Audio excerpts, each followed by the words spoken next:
Good people do not need laws to tell them to act responsibly, while bad people will find a way around the laws. Music is a moral law. It gives soul to the universe, wings to the mind, flight to the imagination, and charm and gaiety to life and to everything. The first and greatest victory is to conquer yourself. To be conquered by yourself is of all things most shameful and vile. Every heart sings a song, incomplete, until another heart whispers back.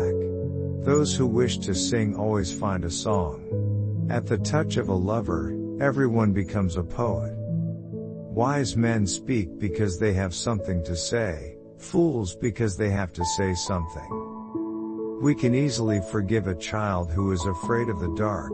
The real tragedy of life is when men are afraid of the light.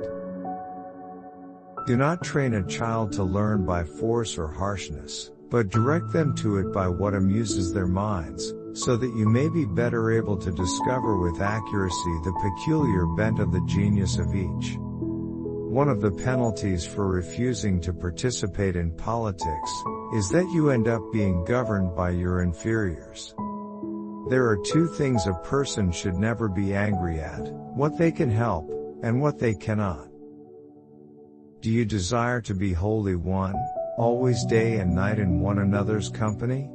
For if this is what you desire, I am ready to melt and fuse you together, so that being two you shall become one, and while you live a common life as if you were a single man, and after your death in the world below still be one departed soul, instead of two. Never discourage anyone who continually makes progress, no matter how slow. Desires are only the lack of something, and those who have the greatest desires are in a worse condition than those who have none, or very slight ones. If women are expected to do the same work as men, we must teach them the same things. Laws are partly formed for the sake of good men, in order to instruct them how they may live on friendly terms with one another, and partly for the sake of those who refuse to be instructed, whose spirit cannot be subdued, or softened, or hindered from plunging into evil. Man is a tame or civilized animal. Nevertheless, he requires proper instruction and a fortunate nature, and then of all animals he becomes the most divine and most civilized, but if he be insufficiently or ill-educated he is the most savage of earthly creatures. Anyone who has common sense will remember that the bewilderments of the eyes are of two kinds, and arise from two causes, either from coming out of the light or from going into the light, which is true of the mind's eye, quite as much as of the bodily eye. Let every man remind their descendants that they also are soldiers who must not desert the ranks of their ancestors, or from cowardice fall behind.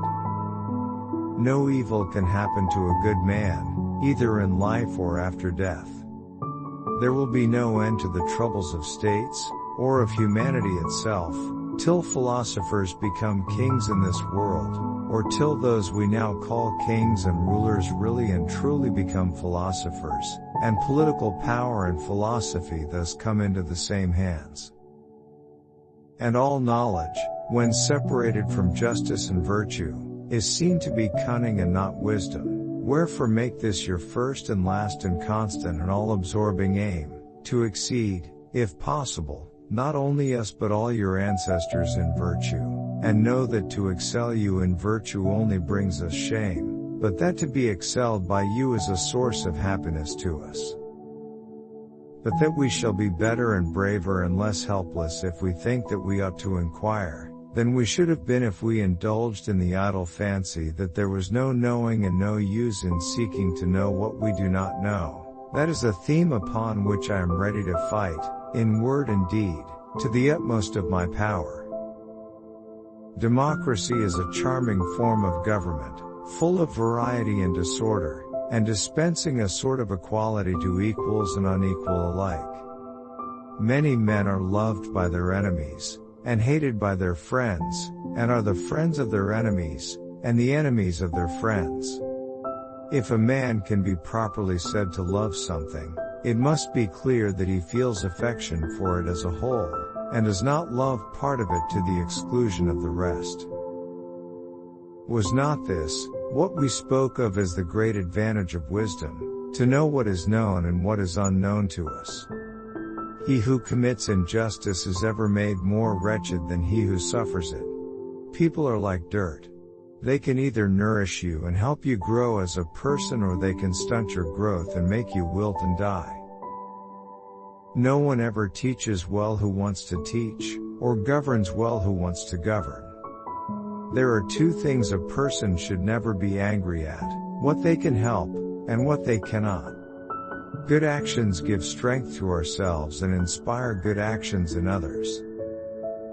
It's not at all uncommon to find a person's desires compelling him to go against his reason, and to see him cursing himself and venting his passion on the source of the compulsion within him. It's as if there were two warring factions, with passion fighting on the side of reason.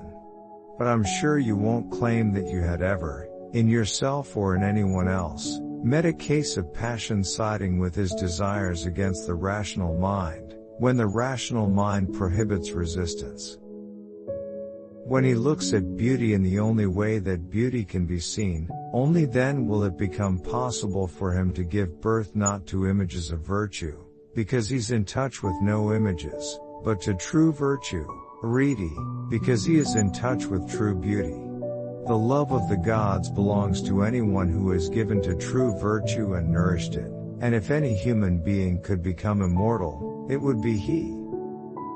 Whereas, our argument shows that the power and capacity of learning exists in the soul already, and that just as the eye was unable to turn from darkness to light without the whole body, so too the instrument of knowledge can only by the movement of the whole soul be turned from the world of becoming into that of being, and learned by degrees to endure the sight of being, and of the brightest and best of being, or in other words, of the good.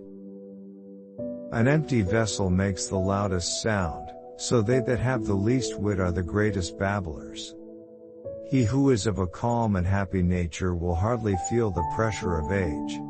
But to him who is of an opposite disposition, youth and age are equally a burden. Love is born into every human being. It calls back the halves of our original nature together. It tries to make one out of two and heal the wound of human nature. The greatest mistake in the treatment of diseases is that there are physicians for the body and physicians for the soul, although the two cannot be separated. Virtue is the desire of things honorable and the power of attaining them. Because it is correct to make a priority of young people, taking care that they turn out as well as possible. It is only just that anything that grows up on its own should feel it has nothing to repay for an upbringing which it owes no one. False words are not only evil in themselves, but they infect the soul with evil. Love is a great spirit. Everything spiritual is in between God and mortal.